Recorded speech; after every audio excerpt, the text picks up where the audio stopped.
বারুইপুরে কম্পিউটারে ভূতের গেম খেলার জেরে মৃত্যু হল নবম শ্রেণীর এক ছাত্রের। মৃতের নাম শাগনিক নস্কর, বয়স 14 বছর। ঘরের দরজা ভেঙে ঝুলন্ত অবস্থায় উদ্ধার করা হয় তার মৃতদেহ। ঘটনাটি ঘটে বারুইপুরের দত্তপাড়ার 5 নম্বর ওয়ার্ডে।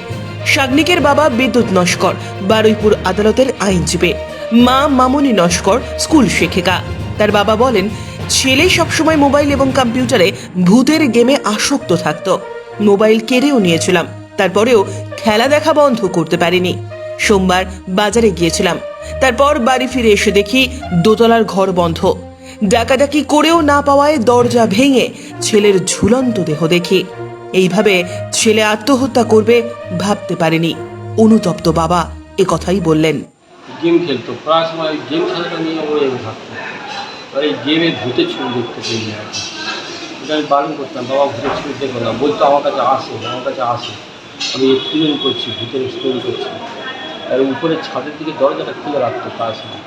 বলতো বাবাটা খুলে রেখো না, তুমি একা থাকো তো, ছাদের দরজা খুলে রেখো না, কারণ আমরা নিচে থাকি, কে কোথায় উপরে উঠে সিঁড়ি দিয়ে উঠে কী ক্ষতি করবে, তখন আমরা তো আর কিছু করতে পারবো না।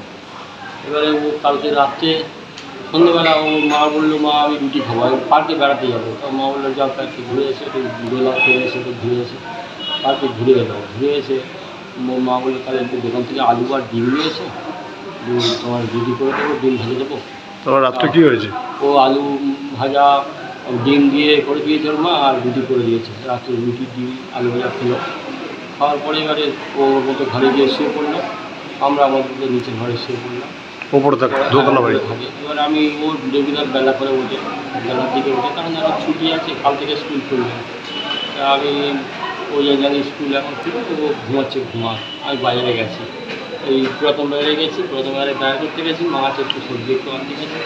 ওর মা ফোন করেছি, করে বলছে, দেখো বাবু খুলছে না দরজা, কী হয়েছে বাবু দেখো তো। আমি বাজার করা ফেলে রেখে ছুটে এসেছি, এসে দরজা লাগিয়ে দরজা বন্ধ করলাম। ভিতরে ছিটকিনি খুলে গেল, ভেঙে গেল, বইতে ঢুকলাম, ঢুকেও দেখি গলা দড়ি পড়েছে।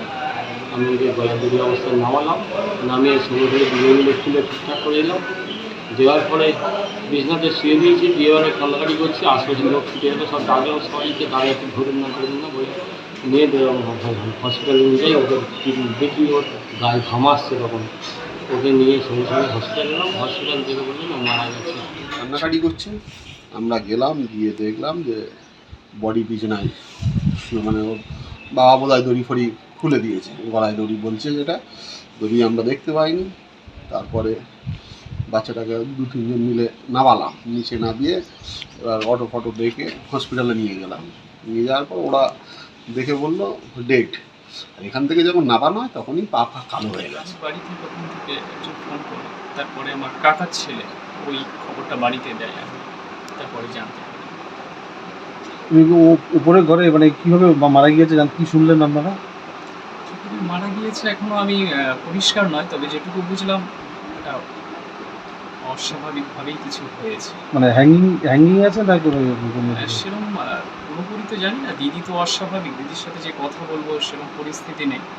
তারপর মুখ থেকে যেটুকু কাটা ভাবে বুঝলাম যে কিছু একটা হয়েছে, বুঝতে পারেনি ও হঠাৎ গিয়ে দেখলো যে কিছু একটা কি এখন ঘটেছে পরিষ্কারভাবে বলতে পারবো।